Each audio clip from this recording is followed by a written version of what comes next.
No matter how good Brock Bowers is, and I think Brock Bowers is one of the best players in college football, if not the best player in college football, the PFF guys made some pretty big statements about the Georgia tight end. And look, I agree with these statements, but they made some pretty big statements about Brock Bowers, his draft stock, what he is as a prospect.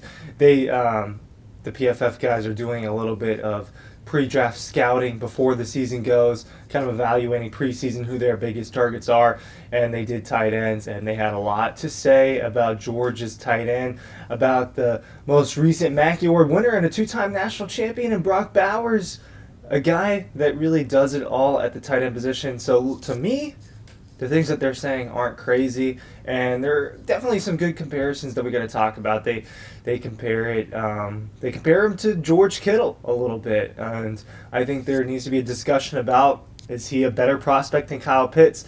Look, I'm not kicking off that discussion. That discussion's been kicked off, and that discussion is going to go on and on, I think, until Bowers does get drafted, and probably even until a year or two into both of their NFL careers, whether or not who was the better prospect. It's probably who you prefer. Obviously, Kyle Pitts, the highest drafted tight end in 2021. Oh man, I'm blanking on the year, but he was the 4th overall pick in 2021 for the Atlanta Falcons. Will Brock Bowers be a top 4 pick?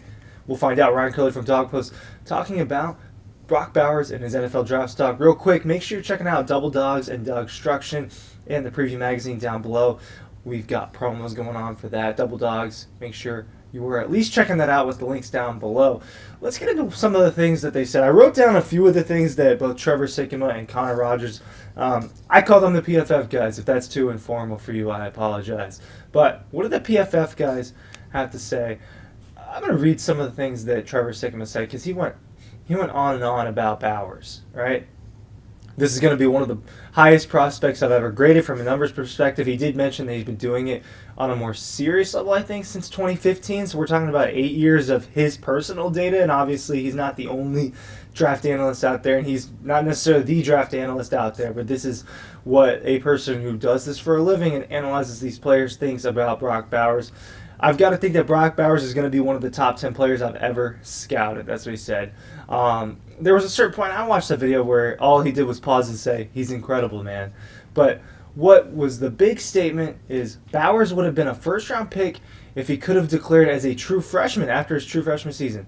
He is the total package for a modern-day tight end. This is an easy, slam dunk, top 10 overall pick. Is Brock Bowers an easy, slam dunk, top 10 overall pick in the NFL? I'm going to lean towards yes. I think this is a guy that you 100% cannot pass up in the first round. Brock Bowers has been the best tight end in the sport for the last 2 seasons. He's been the best offensive player, right? I mean, I think he's the best offensive player. Obviously, there's an argument for Stetson and maybe some other players in Georgia, but Brock Bowers has been the best offensive player for Georgia on the best team in college football the last 2 years. He's definitely valuable.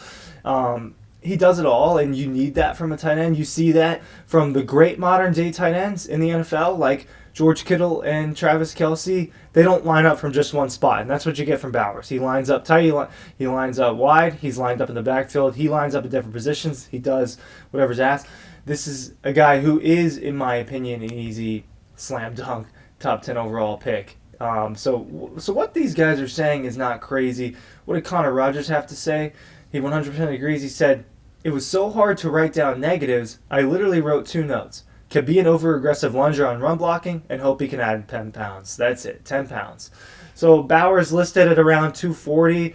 230 to 240 is kind of what Bowers get listed as. So people think, these guys think that 250 pounds would make him an even better prospect if he's around that weight.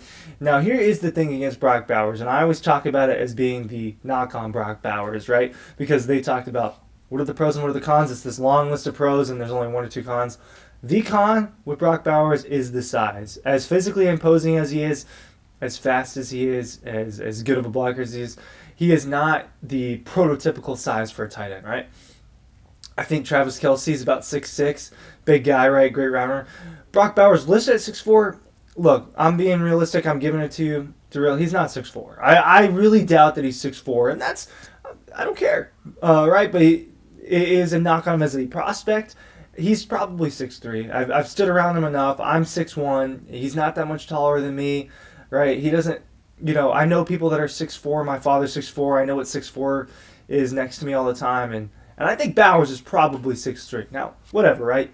We're not going to size a little bit as a prospect. Kyle Pitts obviously had that 6'5", 6'6", super long frame, that prototypical frame. Bowers doesn't have that, but he does have breakaway speed. He does have the strength and the blocking and the effort on every play. Something I disagreed with the PFF guys, and this is in the favor of Brock Bowers, is talking about how he didn't have I think they said he didn't have the home run and the breakaway speed. We've seen it on several, at least 2, 3, 4, 5-ish occasions, how he could just take off with breakaway speed, right? 2 plays off the bat from 2019, the play against Georgia Tech. I want to say that was in the second quarter, where he takes that maybe a 15-yard route. He takes it and he splits all the defenders and takes it for over 70 yards, and it's a touchdown. And then that very second game against UAB, one of Stetson's touchdowns, he gets the ball on the sideline, safety has an angle on him, and he blows right by. I've seen Bowers, and everyone, and it's not a secret, I don't have this secret footage on Bowers, but everyone's seen him have that explosion and that breakaway speed. So that was the statement I disagreed with the PFF guys. Here's the thing. When you're going to look at the top of the NFL draft next year, is someone going to take Bowers, right? There's going to be a handful of quarterbacks who are going to be in the mix for a top 10 pick, probably Caleb Williams and Drake May being up there. There's going to be defensive players and tackles that end up being high prospects. Dallas Turner, someone that two Alabama guys that are getting mocked super high already, who that's going to change, right? Something we saw with Keely Ringo last year. I somewhat expect a slide as well, even though we'll see how good Kool-Aid McKinstry really is. You see these players get mocked in the top 5, 6, 7, 8, 10 a year out, and they slip. So we'll see who really gets there. Bowers, though, certainly is going to be a first-round pick. It's just a matter of where he goes. Right? He's going to go anywhere between that 3 and 32 mark. It's just a matter of where he goes. He's going to get that first-round money. The statement that he'd be a first-rounder coming out of after his freshman year, I kind of agree with that too. Maybe borderline. For sure would have been a first-round pick in this past draft, right? And probably a top 15 pick. I can't remember. Where did Dalton Kincaid go? Dalton Kincaid, Bowers would have graded as a higher tight end. He would have been ranked as a higher prospect. And Dalton Kincaid he was the Bills, pick 25. Bowers would have been picked before Dalton Kincaid. So in this past draft, he would have been picked before pick 25, probably. We're talking about a top 20 pick. They made the statement that Bowers would have went in the top 5, right? That if the Cardinals would have kept a top 5 pick, they would have taken Bowers at 3 or 5, wherever they ended up going. That's an interesting statement. So these guys think Bowers would have not even made it out of the top 5 or 10 in this past draft.